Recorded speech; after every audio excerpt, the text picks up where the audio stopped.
बिस्मिल्लाहिर्रहमानिर्रहीम। Dear students, अस्सलाम वालेकुम। Second year physics. आज हम पढ़ने जा रहे हैं, ये भी इंपॉर्टेंट टॉपिक है, लॉन्ग क्वेश्चन में आ चुका है कई दफा। इंपॉर्टेंट टॉपिक क्या है? एनर्जी स्टोर्ड, इसमें कैपेसिटर में। आज हमने ये जानना है कि कैपेसिटर में एनर्जी स्टोर्ड होती है, और ये मैंने डेफिनेशन में बताया था कि electrical instrument which is used to store electric charge and electric energy.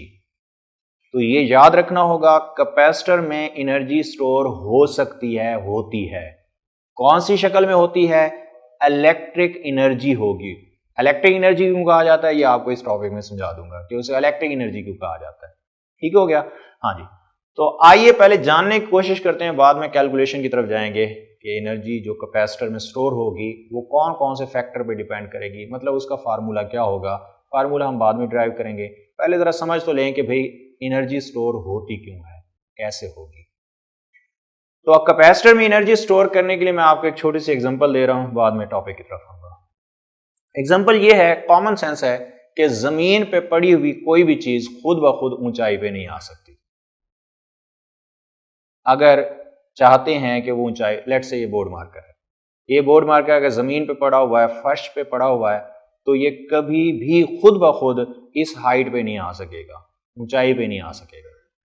अगर आप चाहते हैं कि इस हाइट पे, इस ऊंचाई पे आए, तो उसके लिए आपको इस बोर्ड मार्कर पे कोई एक्सटर्नल वर्क करना होगा, इस पे फोर्स लगानी होगी, फोर्स लगा के उसे उठाना होगा, यानी कोई काम करना होगा इसके ऊपर। चलें ऐसा ही करते हैं। फर्श पे पड़ा हुआ है, मैंने इसको उठाया, मैंने काम किया और इस बोर्ड मार्कर को उठा के यहां पे ले गया।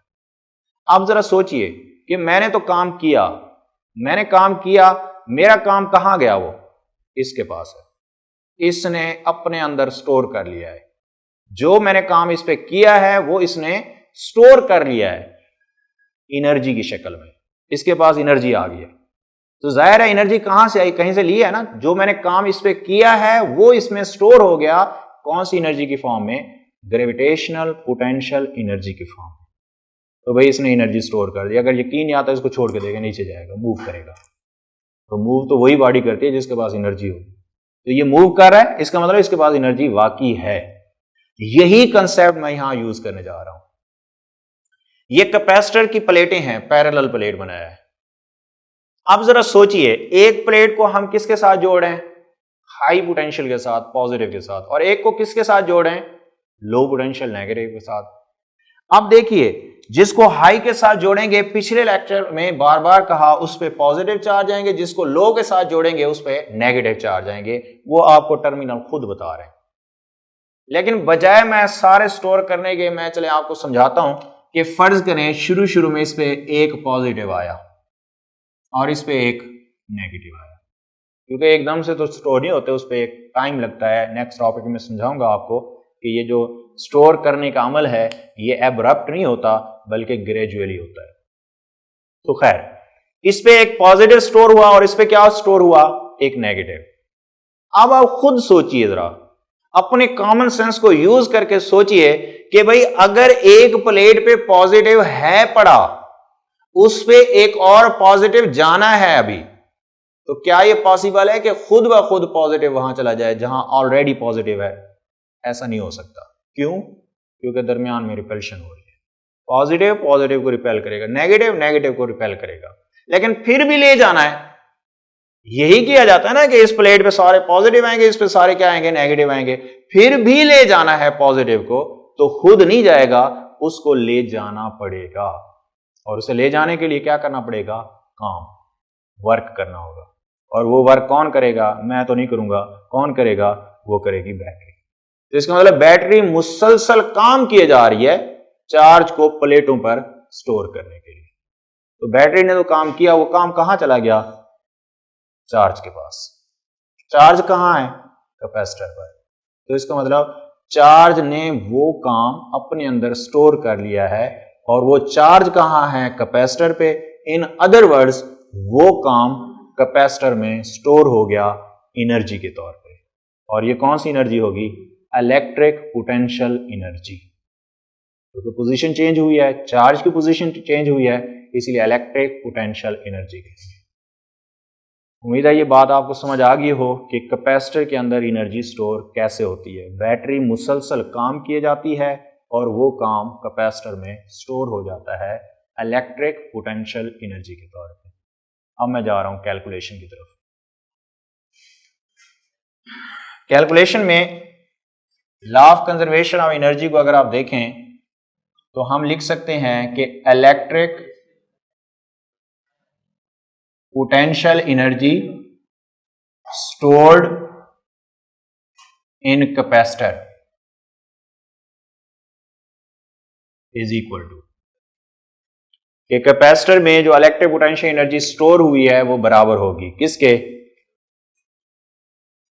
Work done by the source या बैटरी।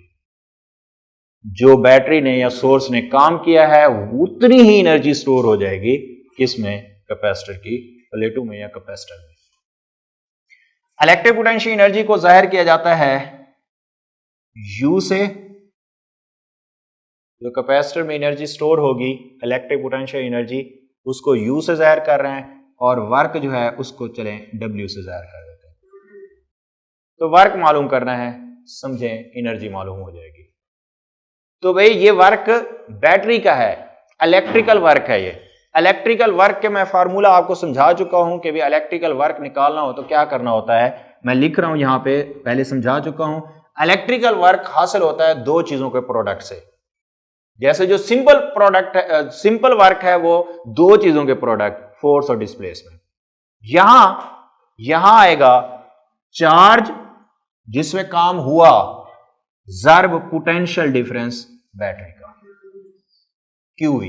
याद नहीं है, चलिए ये देखें, आपने ये तो पढ़ा हुआ है, delta V is equal to work बटे Q। तो W किसके बराबर आ जाएगा, Q ज़र्ब डेल्टा V।